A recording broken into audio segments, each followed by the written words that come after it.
Is that a go? That is, please. Fabulous.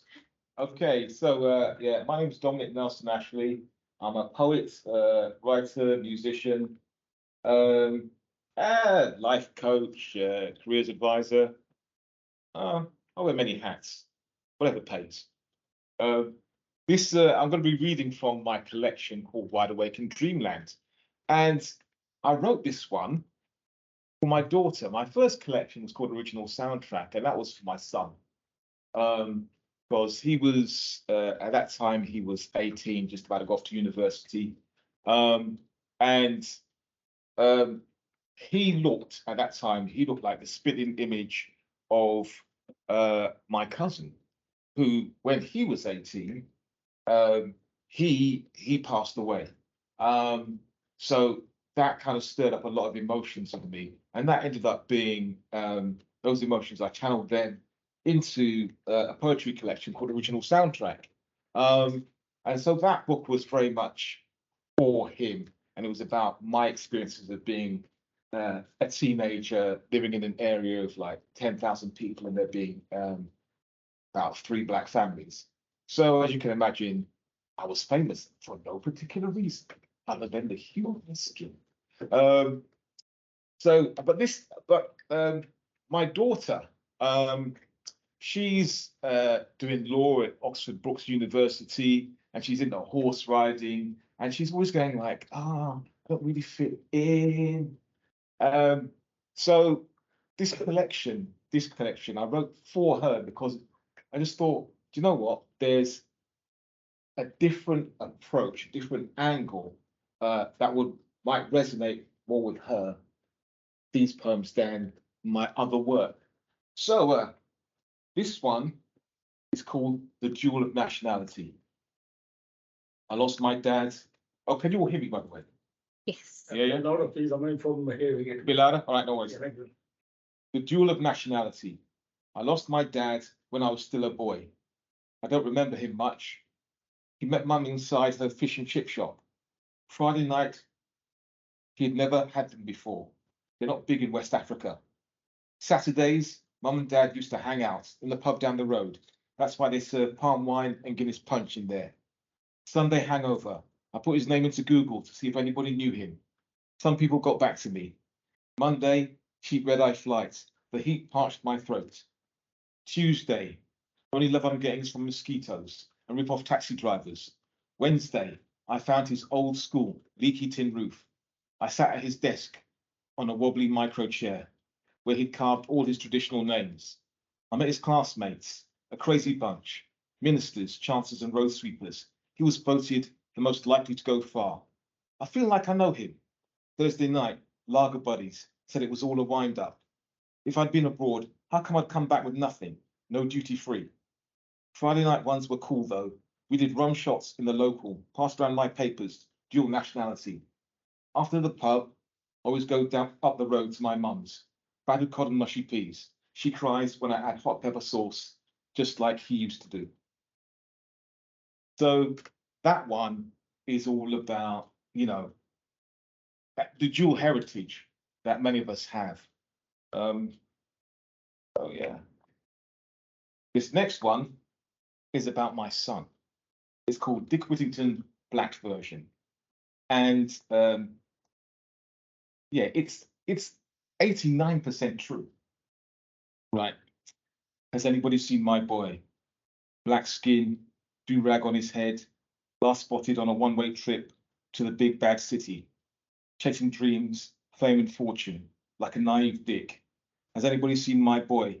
APB, no sign in the papers or TV. Text one. I cut her body in half today, Dad. How do you shave with a razor, Dad? Smiley face emoji. Text two. I kickstarted a heart today, Dad. How do you deal with a paper cut, Dad? Smiley face with a wink emoji. Text three. In the cozy electroshock therapy cafe, they danced to Turn Down for What by DJ Snake. No emoji, no smiley face, no knowing wink. No mention of the word dad. No mention if he's ever coming home. Has anybody seen my boy? He's a naive dick. Can't read gang signs, jabbers on about flat lines. Doesn't know it's cheaper to buy a return than two singles. Is his journey over? Last known address, somebody got stabbed, dead on the street corner. 6 a.m, knock knock, who's there? 9 a.m, Good Morning Britain TV time. 10 a.m, letter delivery time. What is 6 a.m? Bad news distribution time. Deep growl voice, open up. I need some ID, or else what? The coughing, splattering, a fall into my arms, too heavy. A body collapses onto the sofa. I can see the heart beating through the chest, do-rag covering his hair. Has anybody seen my boy? Hi, Dad. The night coach takes forever. The city has stolen my boy and replaced him with a black man who nobody has heard of, a black man who has seen too much too young. Am I allowed to worry about my son's life when his medic job is to save lives? Thank you. So I wrote that because my son, he's doing medicine in London, and he'd cut a body in half before he'd learned to shave properly. You know, he's phoning up saying about razor blade techniques. And and this is after he's already been in the laboratories cutting a body in half and doing all sorts of stuff. So, yeah, and there was he went down to London, didn't hear from him. And, then they find out the area that he's living in. Oh yeah, there was a stabbing there and all sorts. And then he literally turn up exhausted, one-way ticket. If he'd called me, I would give him some money and he could take the train. But hey, that's kids for you. All right, this one's called crowd surfing. And I wrote this one because when I was at secondary school in London, my favourite subject was history. And then I moved to a small town in Oxfordshire. And when it came time to do O levels, I said oh, history, what's in the history syllabus for the O level course? And they said, well, we're doing King Henry VIII and we're doing World War II. And so I went hey, any sign of any black people in any of these syllabus at all? They went, nah. So I didn't do history. So this one is inspired by that, and it's called crowd surfing. Can't you read the signs? Can't you follow instructions? No crowd surfing. No being carried along by the music. No dirty stinking bass. No Muhammad Ali, Cassius Clay. No stepping forward, cutting off the ring and jabbing.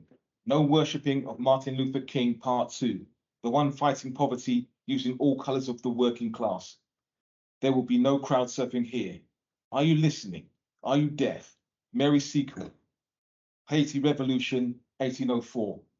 Do you hear the festival crowd, carnival or battlefield noise?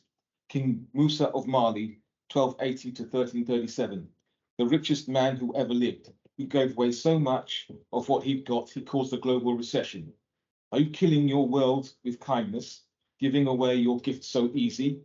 Charles Drew, 1904 to 1950, surgeon developed ways to store plasma, who resigned over blood segregation. Where is your heart? What is pumping through your veins? How are you riding?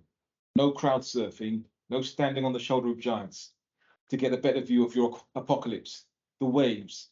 Save yourselves, women and children last.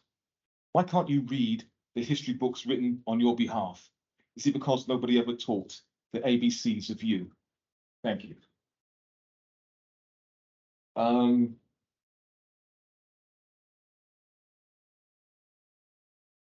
This one is called The Chill Zone, and it's based on some true immigration stories that I was told and I read about, and I combined those stories together in this one. Me, you see me? I'm in the chill zone, not the kill zone. Mahogany pipe, Marks and Spencer slippers, paper, a big Sunday one. Keeps me going all week. News doesn't change much in 7 days. I've been served my drink, my chair, my umbrella. I'm cool. I'm relaxed. I'm in the chill zone, not the kill zone. I read a story about my brethren, my compadre over in France. Young man didn't know any better.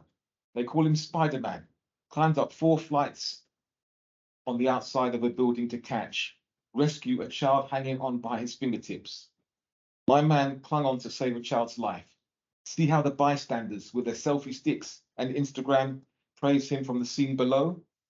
See how quick the main man of France, with his good looks that has never seen rain, so quick to give him citizenship and a job, quick to laud him on a sunny day, quick to ignore the father who left his baby to play on the balcony, quick to ignore that the job they gave my compadre is fireman, a job that involves running into burning buildings and saving lives. Will they give him protective clothing or just assume he's quicker than the flames? Sometimes the papers don't go deep enough for me. I read a story about my brethren just up the road in Manchester, ran into his neighbour's house, was burning to the ground. He tried to save 2 children. I thought he was old enough to know better. Too quick for the fire crews, broadcasters, bloggers, and those out with their selfie sticks. He got taken to hospital, suffering with smoke inhalation. Then he woke up. They gave him the bill. He got home to find out he was being deported. When you go high profile, such is the roll of the dice. I've been here long time. With my weekly paper, any noise, I ignore it. Any commotion, I avoid it. Anybody screaming for assistance, 999 and all of that, I say I don't speak English. Ask me about the quintessential subject of the British weather, I say I don't like Manchester, it rains all the time. I don't like the feeling of water on my head. I come from a place where people get killed for speaking their mind and doing too much. I clung onto the underside of an articulated lorry, spent nights as a stowaway in sub-zero conditions, then swam the rest. I will not be applying for a job as a lifeguard at the local swimming pool. The risks are too great for trying to save drowning children. I sit here, chilling, relaxing, minding my own business. I'm in the chill zone, not the kill zone. Thank you. This one, called Advice for the Young at Heart. And I wrote it for my son because he's going out with we've been seeing this his girlfriend for 5 years now, and she's of Pakistani origin. And when I was at university, I spent a lot of time phoning different people on behalf of my Indian friends. They're phoning up their boyfriends or girlfriends or romantic partners who were still living at home because their parents would not be too pleased. So I wrote this for my son. Basically, I gave him lots of advice, which, some of which he took and some of which he didn't. But hey, they're going to be getting married in a couple of years. They've been talking about wedding rings. So yeah, this is called Advice for the Young at Heart. You kids are novices. You got no game. First up, change your social media profile. No photos of you and her. Standard. Has she got a burner phone? Pay as you go. No pics. New Nokia brick. At the very least, she's got to have you under a woman's name in her contacts to throw the parents and siblings off the scent. They are professionals. Her mum can detect a hint of Paco Rabanne in a kitchen full of steaming hot curry. Her father can spot a heavier indentation on a shagpile carpet. You kids are novices. You lot are jokers. You're going to get caught so easy with very little legwork. Have you got your story straight? Synchronize the little white lies. You've known each other how long? Only dated when? It's not what you think. Parents will believe whatever they like. They haven't forgotten that they were young and hormonal once. What is she to you and you to she? You're cracking under the slightest spotlight pressure. You kids are novices. You don't know what you're playing at. Okay, let's run the landline scenario. In case her family are old school and she lives at home. What are you going to do if you need to get hold of her and she's out of data? Get a female friend to call her up and pass the phone over when the coast is clear. It's a reciprocal arrangement with her mate who has got similar aggro. If you ain't got the new school locked down, you're going to get tripped up by the old school for sure. P.S. Any book religion she is, that's what you are. Be prepared to convert, no ifs, no buts. Also, don't get cocky because she's moved out. That's the most dangerous time. Impromptu parental visits, food parcels, even though her cooking is the best you've ever tasted. Have your escape route ready. Balcony window, staircase, drain pipe. Taxi rendezvous, 2 minutes away.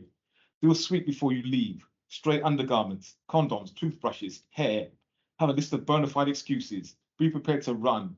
The line to go cold. Communication to cease for months before resuming. You still don't get it, do you? If you're willing to go to all that trouble, she must be worth it. She is for keeps. All joking aside, that's when it gets serious. What are you going to do?